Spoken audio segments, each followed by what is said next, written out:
at the Classic American Antique and Vintage Motorcycle Show with Lorin Guy. Hi, Lorin. Thanks for joining us. Now, tell me what you do here at the show. Well, my wife and I are the promoters of the show. We're also club members. So what we do here is we do pretty much just about all the work.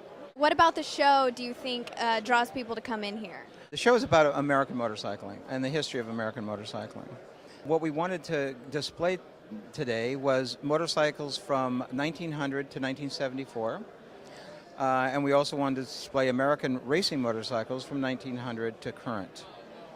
What we wanted to expose people to is the fantastic history and legacy of American motorcycling. You know, from 1894 to current, there's been over 400 American motorcycle brands.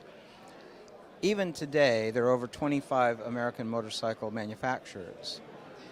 And a lot of the innovation that's come about over the years in motorcycling, whether it's European, Asian, or American, started in those first 30 years of motorcycling. You know, one of the things that that amazes me, I'm a huge British motorcycle fan, and British motorcycles actually didn't get electric starts till 1978. Well, we have an Indian, 1915 Indian here with electric starts. So I mean, the innovation, the history, the legacy is what we're about. Where do you see this show going in the future?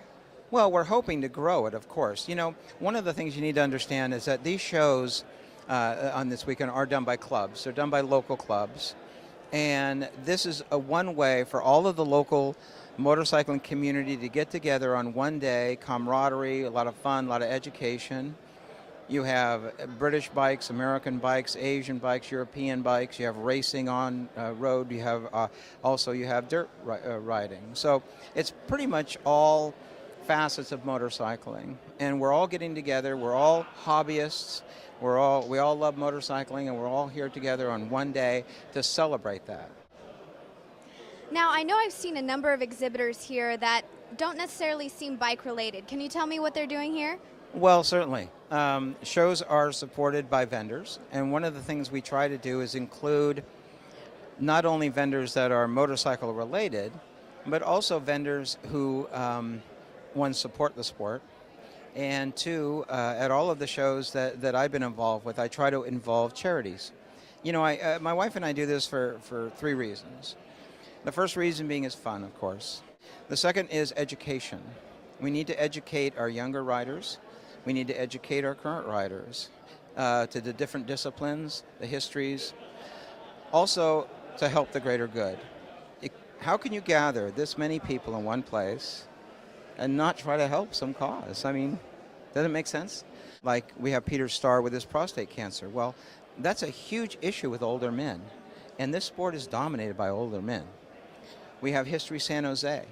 History San Jose, just recently we found out, has an incredible collection of antique motorcycles that need some help, that needs preservation. We need to keep these gems going, and we need to keep them alive.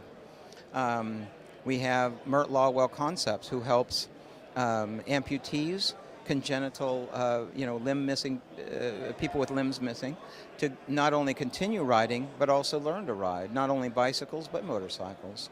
So we want to help any cause that needs help in exposure, that's sport related, and that, you know, that we can get to come down and just hang with us and have a good time.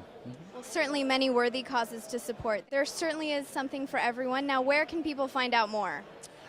Well, that's kind of interesting because it's not one promoter, so there isn't like one website to go to, but by being involved with your local motorcycling clubs, by riding as much as you can, and being part of the motorcycling community is where you get all the information on this.